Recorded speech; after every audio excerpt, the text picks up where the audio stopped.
বাংলা সাহিত্য ভাণ্ডার নানা মূল্যবান লেখনী সমৃদ্ধ। নানান সময় আমরা অমূল্য সাহিত্য নিয়ে চর্চা করি। আজ ১৬ই মার্চ, সাহিত্যিক রাজশেখর বসু, যাঁর ছদ্মনাম পরশুরাম, তাঁর জন্মদিনে আমরা তাঁকে শ্রদ্ধা জানাব প্রচলিত কথায় গঙ্গাজলে গঙ্গা পুজো করে। তাঁর জন্ম ১৮৮০ সালের ১৬ই মার্চ। তিনি ছিলেন গ্রন্থকার, ছোট গল্প লেখক, ভাষাবিজ্ঞানী। বাংলা ভাষায় চলন্তিকা অভিধান রচনা করেন তিনি। রসায়নবিদ। সর্বোপরি বাংলা ভাষায় রঙ্গ, ব্যঙ্গ ও রম্য রচনা লিখতেন পরশুরাম ছদ্মনামে। রাজশেখর বসুর থেকেও পরশুরাম নামেই খ্যাত ছিলেন বেশি। তাঁর ব্যক্তিগত জীবনে তিনি রসায়নে এমএ পাশ করেন। উপার্জনের জন্য চেষ্টা চালানোর সময় আচার্য প্রফুল্লচন্দ্র রায়ের সান্নিধ্যে আসেন এবং তাঁর সৃষ্টি বেঙ্গল কেমিক্যাল অ্যান্ড ফার্মাসিউটিক্যালসে জয়েন করেন।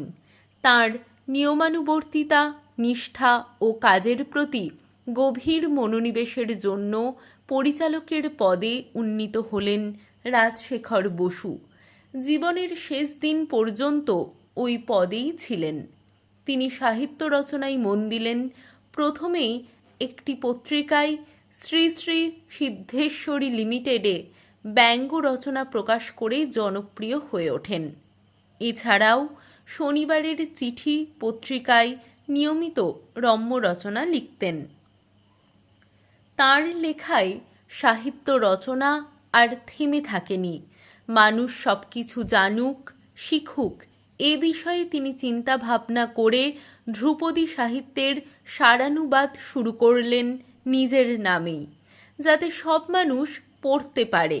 যেমন বাল্মীকির রামায়ণ, বেদব্যাসের মহাভারত, শ্রীমদ্ভগবদ্ গীতা, কালিদাসের মেঘদূত, কৃষ্ণদ্বৈপায়নের মতো গ্রন্থগুলি।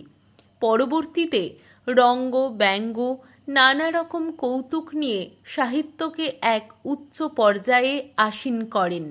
মনে হয় তাঁর লেখায় বেঙ্গল কেমিক্যাল থেকে ভূষণ্ডীর মাঠ, অবাধ বিচরণ, রসায়নবিদ আর রসসাহিত্যিকের ছিল না কোনো বাধা।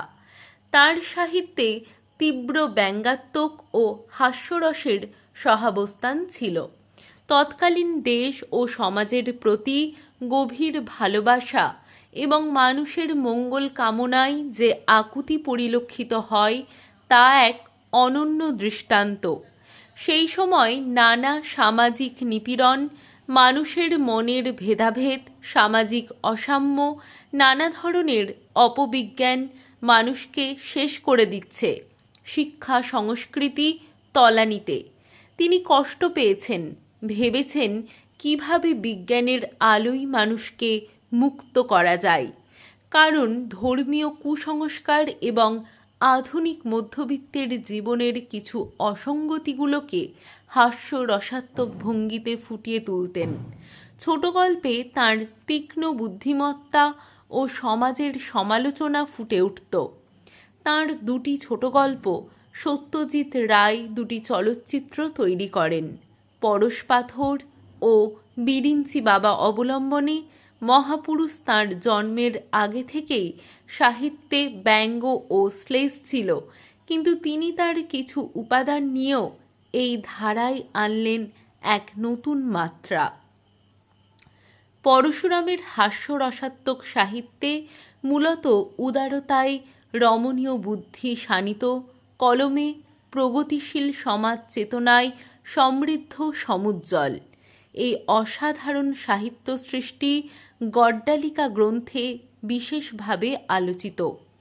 এছাড়াও চিকিৎসা সংকট, মহাবিদ্যা, লম্বকর্ণ, ভূষণ্ডীর মাঠ, হনুমানের স্বপ্ন, লঘুগুরু বিখ্যাত। বিজ্ঞানীর ছাত্র লক্ষ্য করেন মানুষকে কর্মমুখী করতে হবে, তাই লিখলেন কুটির শিল্প, যা জ্ঞান বিজ্ঞানের ওপর লেখা। তাঁর লেখায় কখনো অন্যের প্রতি কোনো কটূক্তি, কোনো আক্রমণ ছিল না। তাঁর সাহিত্য ভাণ্ডার নিয়ে আলোচনা করলেই আমরা জানতে পারি তিনি মানুষের ভালোবাসা, প্রচুর পেয়েছেন, আর পেয়েছেন এক রাস সম্মাননা। 1940-এ জগত্তারিণী পুরস্কার, 1955-তে সরোজিনী পদক, কলকাতা বিশ্ববিদ্যালয় বানান সংস্কার ও পরিভাষা সমিতির সভাপতিত্ব করেন।